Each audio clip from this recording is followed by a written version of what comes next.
আমরা টুকরো টুকরো করে কেটে নিয়েছি। এর মধ্যে টেস্ট অনুযায়ী নুন, হলুদ, লঙ্কা গুঁড়ো আর ময়দা দিয়ে মাখা হয়েছে। এখানে আমরা কেটে নিয়েছি অল্প রসুন কুচি, পেঁয়াজ কুচি, লঙ্কা কুচি আর ক্যাপসিকামটা ডুমো ডুমো করে কেটে নিয়েছি। কড়াইতে আমরা এখন তেলটা গরম করে নিচ্ছি। পনিরটা আমরা ভালো করে গোল্ডেন ফ্রাই অবধি ভেজে নেব। এটা কিন্তু আমরা পুরোপুরি ফ্রাই করব না, একটু অল্প হালকা হাতে ফ্রাই করে নেব। 2 tablespoon tomato sauce, 2 tablespoon red chili sauce, 2 tablespoon green chili sauce, 1 teaspoon soya sauce, 1 teaspoon vinegar। এটা আমরা তুলে নিচ্ছি।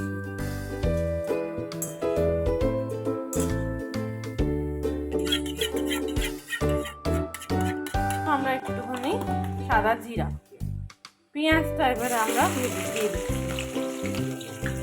পেঁয়াজ আর লঙ্কা আমরা দিয়ে দিচ্ছি ক্যাপসিকাম। এটাও ভালো করে আমরা পেঁয়াজ লঙ্কার সাথে ভেজে নেব। কুচি আর রসুন কুচি,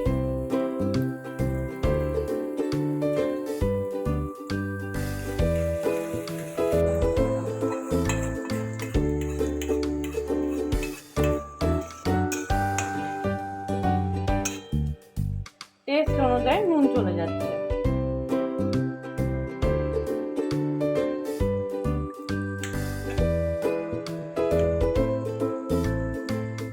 অল্প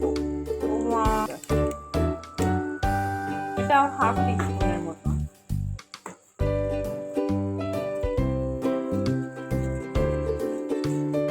চিনি দিয়ে দেবো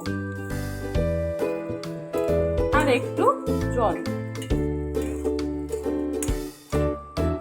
যাতে মশলাগুলো পুড়ে না যায় আর টেস্টটা আসুক। আর আমরা দিয়ে দিচ্ছি এর মধ্যে পনির। হয়ে গেছে আমাদের চিলি পনির রেডি। ওপর থেকে ধনেপাতা দিয়ে দেবেন গার্নিশ করার জন্য।